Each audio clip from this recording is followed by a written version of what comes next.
தேர்தலில் எப்படி மறைந்த புரட்சி கலைஞர் விஜயகாந்த் அவர்கள் 2006 தேர்தலின் போது ஒரு இம்பாக்டை கொடுத்தாரோ அது போல கொடுக்கின்ற வாய்ப்பு இருப்பதாக நான் கருதுகிறேன். அது எல்லா கட்சிகளுக்குமே பாதிப்பை உருவாக்கலாம் என்றுதான் நான் சொல்வது யதார்த்தம். அதுக்காக கூட்டணி போறேன் அதனால நான் ஒண்ணு பேசுறேன். நான் எப்ப யதார்த்தத்தை பேசுறவன். 2006 புரட்சி கலைஞர் ஏற்படுத்தின இம்பாக்ட் நடிகர் விஜய் ஏற்படுத்துவாரு அப்படிங்கிற மாதிரி அது 2006 கேப்டன் ஃபர்ஸ்ட் டைம் வந்தாரு. யாரோடையும் கூட்டணி கிடையாது. தனிச்சு தேர்தல் களத்தில் கேப்டன் போட்டி போட்டாரு. ஸோ நம்ம அப்போ 230 கான்ஸ்டிடியூன்சிலுமே போட்டி போட்டாங்க. அதனால நிச்சயமா அந்த இம்பாக்ட் இருக்கு.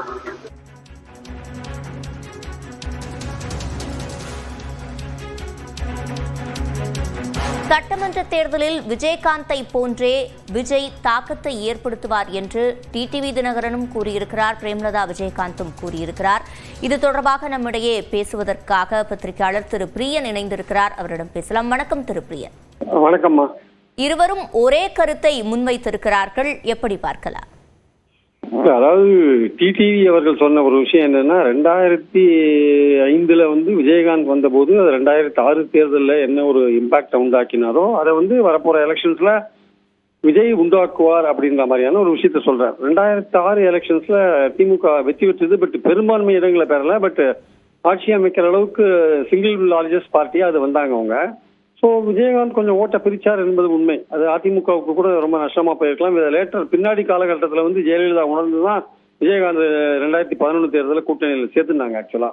ஸோ அதனால அது பை த டைம் 2009 விஜயகாந்த் தன்னுடைய ஓட் பர்சன்டேஜையும் இன்க்ரீஸ் பண்ணிட்டாரு.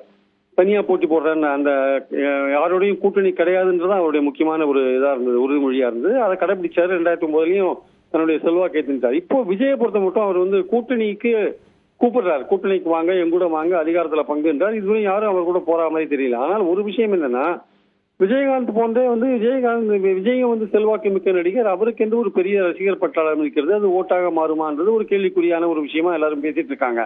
ஆனால் அவர் அரசியல் ரீதியாக எடுக்கிற நடவடிக்கைகள் இருக்கு இல்லையா, அந்த நடவடிக்கைகள் அவருக்கு ஓட்டு வாங்கி கொடுக்கறதுக்கான வாய்ப்பு உருவாக்குது. ஆக்சுவலா திமுக எதிர்ப்பு ஓட்டுகள், திமுகவை கடுமையா ஒரு அரசியல் எதிரியாக கருதி திமுகவை எதிர்க்கும் பொழுது திமுக எதிர்ப்பு ஓட்டுகளை அதிமுகவும் வாங்கும், சீமானும் வாங்குவாரு, விஜயும் வாங்குவார்.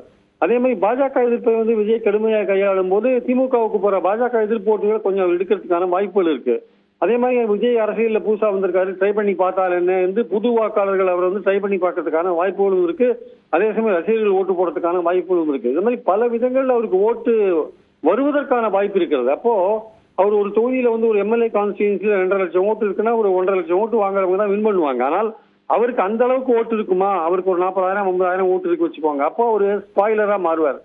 அந்த ஸ்பாயிலர்னா அதான் இம்பாக்ட், அதான் அதோட தாக்கம் அதுதான். அப்ப யாருடைய வெற்றியை பாதிப்பாருன்றதான் முக்கியமான விஷயம்.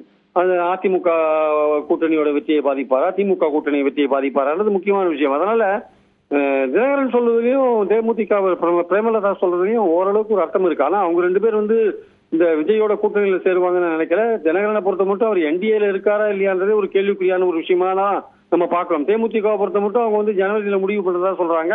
இருந்தாலும் திமுகவோட ஒரு நெருக்கத்தை உருவாக்கி இருக்காங்கன்ற ஒரு விஷயம் தொடர்ந்து இருக்கிறத நம்ம பாக்குறோம்.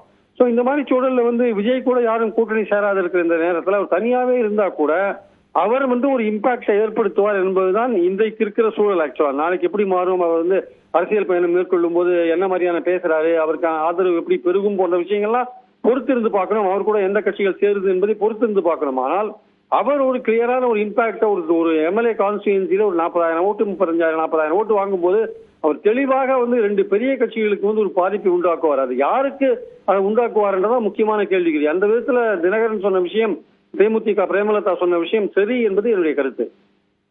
இணைப்பில் கருத்துக்களை பதிவு செய்தமைக்கு நன்றி திரு பிரியன்.